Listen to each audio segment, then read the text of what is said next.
Why the New York Knicks are back. Fueling the storied franchise to their longest winning streak since 2014, Julius Randle's put up an NBA 11th most 340-plus point games, and the sophomore RJ Barrett has developed into a legit two-way player. This video breaks down every reason for the Knicks' incredible resurgence, and stay tuned to see if they can advance in the playoffs. 15.2% of you watching right now are subscribed, so if you're looking for consistent NBA hot takes, you came to the right place. Quick commenter shout out to Victor, who gives an intuitive take on why Nikola Jokic should be MVP. Appreciate the great answer. Leave your take on the question coming up for a shout out after next video's intro, but let's get into this. RJ Barrett's second season has seen him improve in almost every statistical category, while Julius Randle's taken the reins as the team's #1 option and ran with it.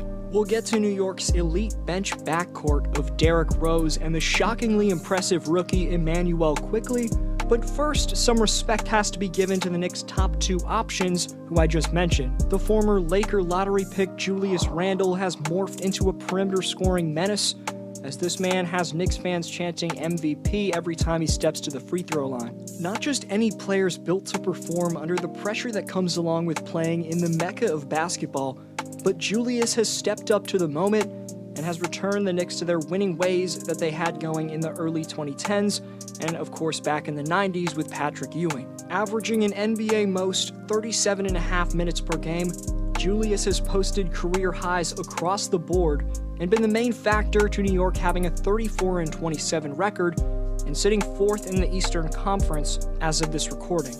Randle's three-point shot is by far the most efficient it's ever been, as he's taking 5 threes per game and knocking down 41% of them. Randle's made 4 or more three-pointers in 10 games this year, while in the first 6 seasons of his career, he had a combined 4 such games. Additionally, Julius has turned himself into a productive 3-level scorer, as 33.2% of Randle's field goal attempts this season have been 2-point pull-ups, and he's connected on a respectable 42% of those opportunities. That ability to stop and pop is such a crucial weapon for Randle, because it balances out his power game and allows him to keep the defense guessing. And what makes Julius so tough to stop is how he can hit shots with players directly in his grill. Meanwhile, when backing down, in addition to being 6'8" and 250 pounds of pure muscle, which allows him to bully smaller defenders, Julius is also extremely crafty. From nasty stepbacks and turnarounds to his shifty face-up game, Randle's teammates can trust him to get it done when they toss it to him in the post. Time after time, Randle's shown that he can get it done with even the biggest and toughest of defenders draped all over him. Moving on to the Knicks' 20-year-old second option RJ Barrett, who was disrespected by being left off ESPN's top 25 players under the age of 25. But Barrett isn't one to be concerned with those kinds of lists, and he's focused on reaching his full potential on the court, and that's about it. And his focus is evidenced by sharp improvement across the board this year.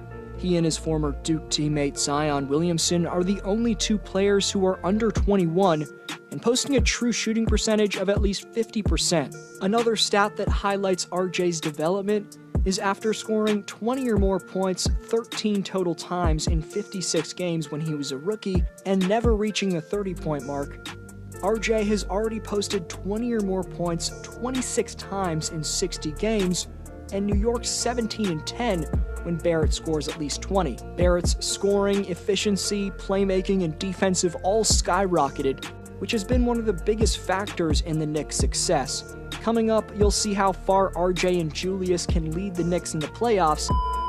Playoffs? Don't talk about playoffs! But this team also has a bunch of talented, well-suited role players ranging from rookies to journeyman vets. As the currently injured LeBron has once said, the league is simply better off when the Knicks are winning. And New York returning to their rightful place in the Eastern Conference has a lot to do with their strong pool of depth. The bench backcourt of Immanuel Quickley and Derrick Rose has torn through opposing defenses this year and has been nothing short of incredible. That was put on full display when the two combined for 40 points off the bench in an overtime thriller to beat the Atlanta Hawks. Quickley can create shots off the dribble and pull up for deep-range bombs at a very high level, as he's making 38.7% of his attempts from out there. Meanwhile, the former MVP D. Rose is thriving in his second tenure in New York Threads. It's also his second tenure under coach Tom Thibodeau. Whenever Derek checks into the game, his shot creation makes the team's offense extremely dynamic. He may not have the same speed as he did during his prime, but Rose can still gallop into the lane and knock down shots at a relentless pace. In terms of how he's meshed in the system his coaches laid out for him, Rose told Zach Braziller of the New York Post, quote, "It shows that he's improved as a coach. He's already a great coach, but every year he's improving and adjusting. That's the big difference that I see with him this year. He's giving guys more freedom to go out there and play the way they want.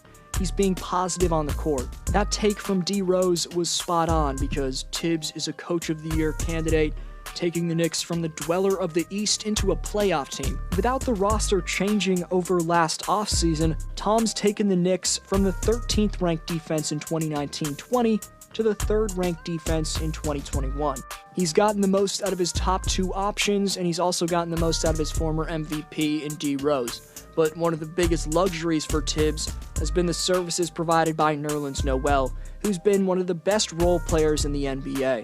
The former number 6 overall pick in the 2013 draft is averaging a shocking 2.2 blocks per game off the bench, which is so impressive because the man only plays 23.7 minutes per game. If Nerlens keeps up this pace over the final 10 games or so, he'd be the second player of all time to average over 2 blocks per game while not being consistently a part of his team's starting lineup. The only other player to do that is actually Mitchell Robinson, his teammate, who did it last season. Wishing the Block Nest monster M-Rob all the best. Another damn valuable role player who actually starts at the small forward for the Knicks is Reggie Bullock. This guy takes 6 threes per game. He knocks down 41% of those shots. Derrick Rose's former teammate in Chicago, Taj Gibson, has stuck around in the league for 13 years for a reason, as the 35-year-old still gives the Knicks 20 minutes of solid energy. And then there's the hyped-up rookie in the product of Dayton University, Obi Toppin. The number 8 pick in 2020's draft has been a tad underwhelming, but he's still become a fan favorite in New York. Obi Toppin's only making 26% of his three-pointers, but him taking that shot in the first place is a very good sign for Knicks fans because he's obviously a big part of their future and you want him spacing the floor and developing that deep-range shot. But the Knicks are about to clinch their first playoff appearance in over half a decade. So, will this team just get swept in the first round, or will they shock the world and make a deep run to the second or third round? One thing's for sure, no matter how many Knicks fans are in the building, MSG's going to be loud as hell and annoying as hell for opposing players. But along with that home court advantage, another thing that really bodes well for the Knicks in the playoffs is the shot creation of Julius Randle. Defenses tighten up significantly in the playoffs, and the teams who don't have that one guy to throw it to and say, "Go get me a bucket," those teams get exposed. As year after year, star power is king. Whether the shot's contested or not, the Knicks' breakout sensation Randle can seamlessly create offense and execute off the dribble by using his elite strength, poise, and handle. Since Randle's days with the Lakers, where his game was extremely raw, he's added a ton of finesse to his offensive repertoire, and you can't forget how crucial the development of RJ Barrett is, whose three-point percentage has gone from 32% in his rookie year to 38% in his sophomore campaign. RJ was overshadowed by Zion and Ja Morant in his rookie season, but now Barrett's proving why he was the 3rd overall pick in the 2019 draft. With 2 legit top scoring options managing the offensive flow for this year and into the future, this young New York team is going to be a force to be reckoned with for many years to come. From their coaching to the back end of their roster, the Knicks also have a ton of playoff experience. Obviously, their top 2 players don't, but the veterans will help them, so I could potentially see them pulling off a first-round upset. But I want to know your favorite part about the Knicks in the comments section. Best answer gets next video shout out. This was D-Flow, and I'll see you next video.